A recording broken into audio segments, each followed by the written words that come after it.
Welcome to today's job. So behind me, I've got an ideal logic, well, it's an independent C35, which is basically a logic, but I'm not doing any work on that boiler today. Today, I'm going to be installing a Tado smart home system for this customer.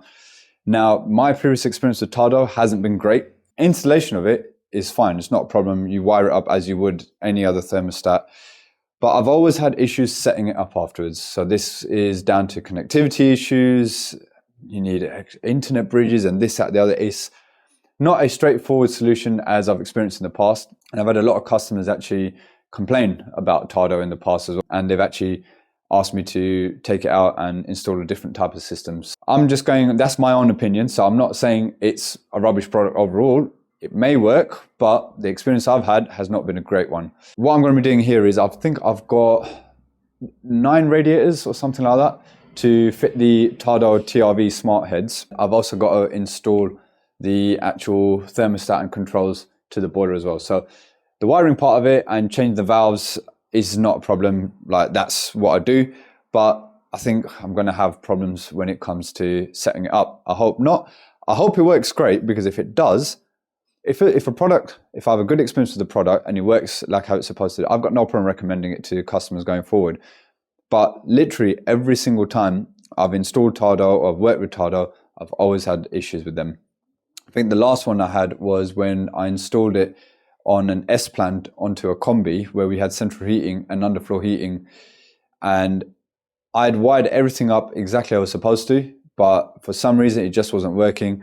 I even spoke to Tado, I got on the phone to them, but unfortunately, their technical support experience that I've had is rubbish, because the person on the other end of the phone was basically reading off a script, telling me I didn't know how to do my job, I didn't know what I was doing, when in fact it was the other way around. He's not an engineer, they were reading off a script, and it just basically goes down on a flow chart and says, all right, computer says no, no, no, no, no. They don't know what else to do. And it got very frustrating. And I've had that a couple of times, so that's why I'm not keen on it. But customer wanted Tado, I've said to them, no problem, I'll fit it, I'll install it. But if you have any user experience issues, you need to deal with that with Tado directly. I'll do the best that I can to get you up and running.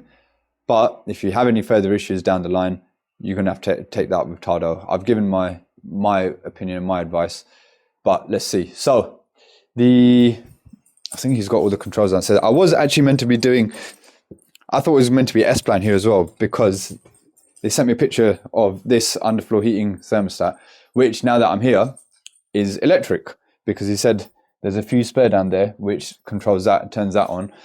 And off the boiler as well, there's no zones, there's no underfloor heating manifold. So the underfloor heating is all electric. So I'm only doing it as a standard standard programmable room stat now. So this is all the kit here. That one is no longer needed because that was going to be going here, but because it's electric, obviously it's not going to be controlled by the boiler. I've got radiators. Some of them I'm going to have to change the valve and the tails. So for example, this one, I'm going to have to wind the tail out as well and change the valve body. Some of them I'm quite lucky, I can just change the heads on them where they've already got pre-existing TRVs. Well, hopefully, as long as the heads are compatible. If not, I'll have to change the valve bodies anyway. Then I'll probably do that side first, get the wet side done, change all those valves over or the heads over wherever I can. And then I will crack on with getting the wiring done and getting it set up and everything. So let's get to it. Off to a good start, because the radiators that had TRVs on them, just swap the heads over. So 1, 2, and 3. So they're all done. Now I've got another 3 to do, which have got lock shields on both sides. So those are the ones I will have to drain the pressure out of the system. So I've got one here. That one's going to be a bit tight because of how close it is to the floor. Got to put some sheeting down for that. And then this one here as well. We've got lock shield and lock shield.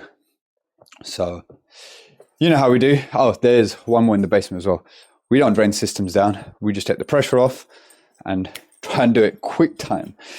So we don't make too much of a mess. So got all my gear here. Take this upstairs.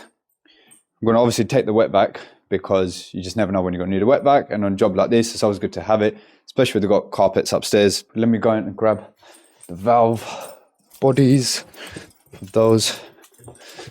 So he's got everything here. So we probably just grab one at a time, I think, because we don't need to change all of them. Do them one by one and then get the Tado set up, hopefully. Shouldn't be too bad. Let's see how we get on. So just a little mention to Velocity.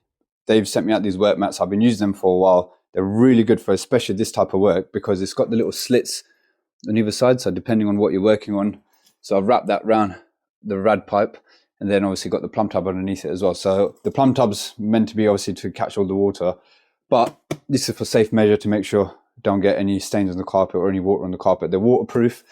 They're really good quality. They're hard wearing as well. So if you haven't got some and you do a lot of wet work like this, definitely worth getting a set of these. So this is the smallest version they do. There's also a bigger one and they do a long runner as well. So it will cover like a hallway or landing or something like that. But yeah, really good quality stuff. Go get yourself some if you haven't already. It will help you out in this sort of work and just helps protect customers' properties. But now let's get that lock shield swapped over for this TRV, which I haven't opened yet. Let me open it and we'll get back to it. Okay, that one's changed. I did record it, but I don't know. I think there was an error on my camera, so I'll see when I upload it if it filmed it or not. This one was a little bit more tricky because of how low it is to the ground, but again, just took the pressure off, cracked that nut, span the old lock shield towards me, opened it up, let the pressure out, and then quickly whipped it over. And now I've got to do the one downstairs in the basement, cellar, whatever you want to call it. That one, I've got to change the whole tail and everything because it's a 3/4 inch lock shield, the old style one. So normally I'd use Rapid Blue, but I find Rapid Blue only works if you've got a dry joint where it's already going to have water in it. I'm just going to use a Loctite thread. So this is the one I've got to change the whole tail. So all the others were the standard 1/2 inch to 15mm connections. This is also 1/2 inch to 3/4 inch. So got to swap the tail out. And let me just grab that last set of valves, which I think is this one, yeah. Okay, so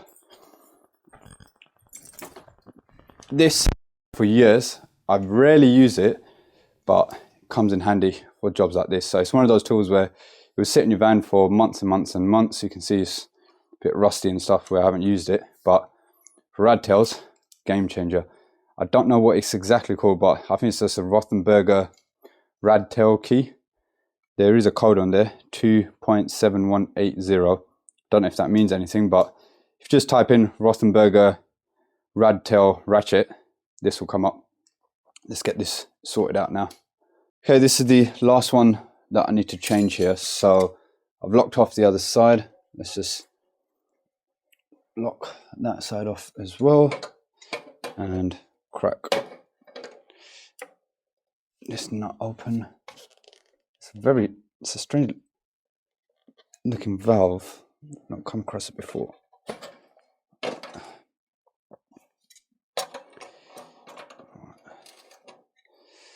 So like I said, for this one, I've used the Loctite thread on the tail because there's going to be water inside the rad. And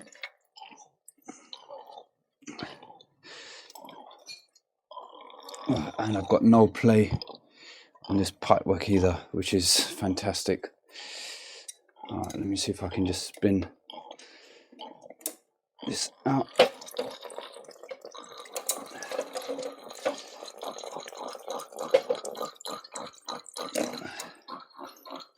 Yeah, this is going to be fun. I think I'm going to have to take... Oh, yeah. All right, let's try and get rid of the pressure first.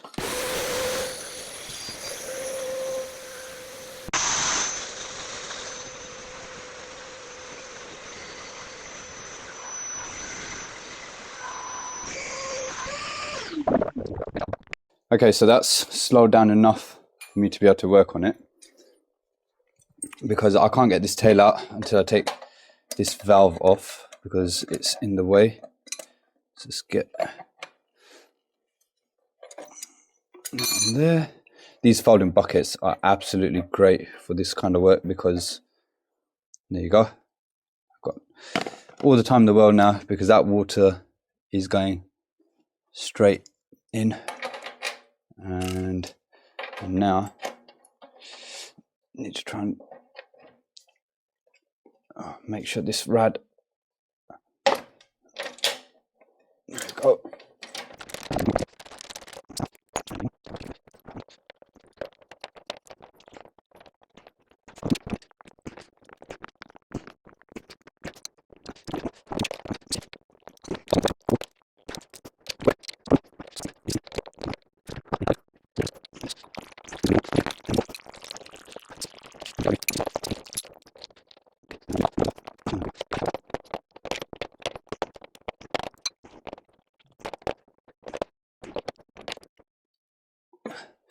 Right, wasn't as bad as I thought it would be. So that's all the valves done. Now I'm going to repressurize the system, test everything for leaks, and then we'll start on the wiring. Right, so I'm going to start installing the actual Tado system itself. So normally the one I've fitted, I had to fit the wireless control there, but this is the wired one. So let me take this whole kit upstairs with me because I believe I need to do the internet bridge first. So I'm reading the instructions on this one to make sure that it's all, well, it's all done properly. So let's take this upstairs. So I believe I need to set up the internet bridge first because it takes a while apparently for it to all get set up. And then the thermostat, which is here. So it's just a hardwired thermostat and we've got the wired kit here. Where did I see? I'm sure I saw a router somewhere. There it is. Router's there.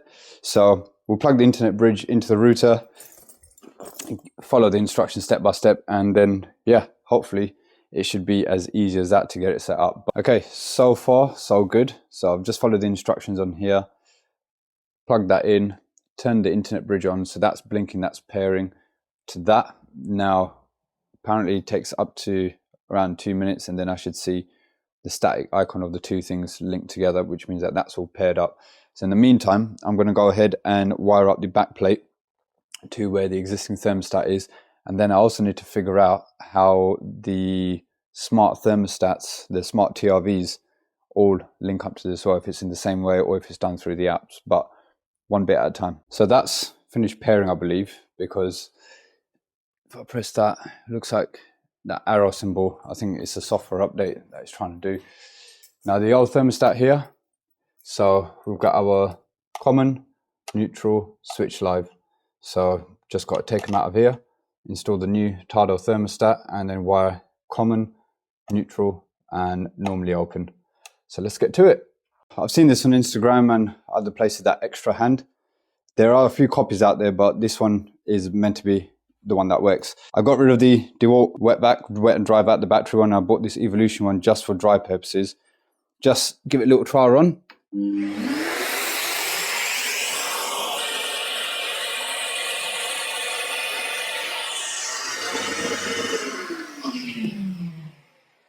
So it definitely sticks. This Hoover's got 1700 watts of power, which is more than the battery powered Hoovers. Let's give this a go in action and see how well it works.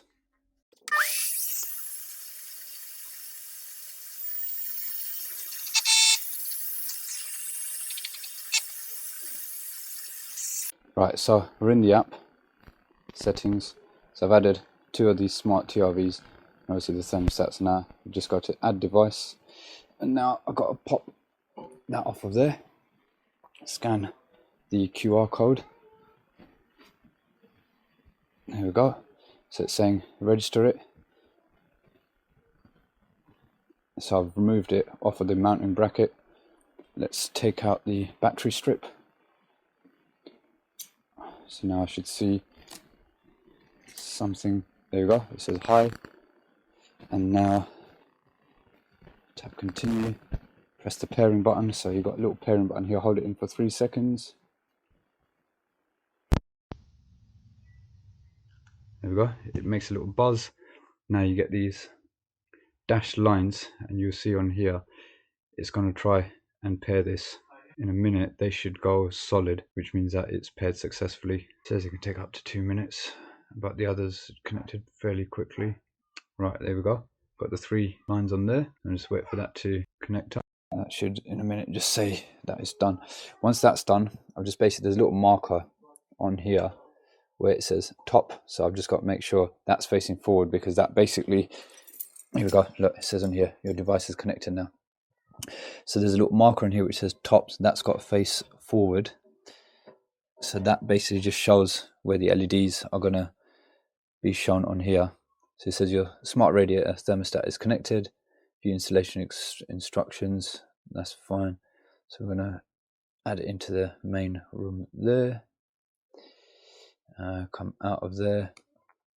Now, installation instructions, so it just tells you how to add it on. So you've got a blah blah blah blah. Right, now this bit where it says top, so make sure that's pointing forward, which is there, so that's where the LEDs will show.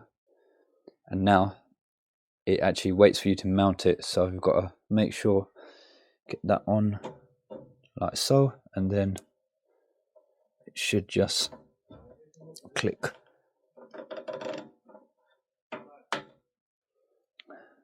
Then it should say on here, mounting successful, once it's actually done. And then there we go, so that's been successfully mounted. Continue. And now it's saying, oh, it's already been calibrated. So once you put it on there, the smart TRV inside will calibrate itself accordingly to the pin. But yeah, it's already done it, so that's good. Press continue. That's it, that's done. So I'm just gonna finish that off for the last 2 more. I think I've got 3 more I've got to do, and then we'll test the whole system. Right, so all the Tado TRVs are connected.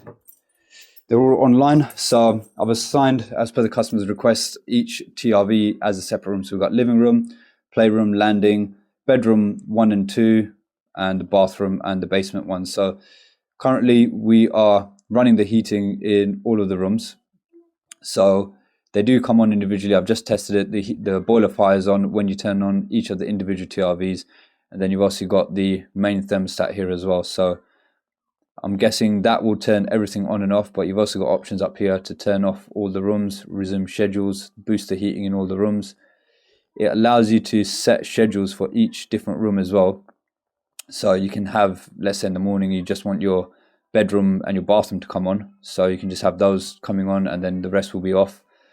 But yeah, it's actually been a lot more straightforward of an install than I thought it would be. It all paired up as it should do, and yeah, I mean, after this experience I might actually fit a few more of these. But yeah, as long as everything carries on working as it is, then there's no reason why I wouldn't. But it's just the initial experience I had previously weren't that great. But then again, this is a wired system, not a wireless system, so maybe that's a little bit different. So we've got less connectivity issues, and everything synced up perfectly on the app as well. As I was doing each of the TRVs, it paired up, it calibrated itself, it knew when it was mounted. So overall, yeah, I'll give it another go.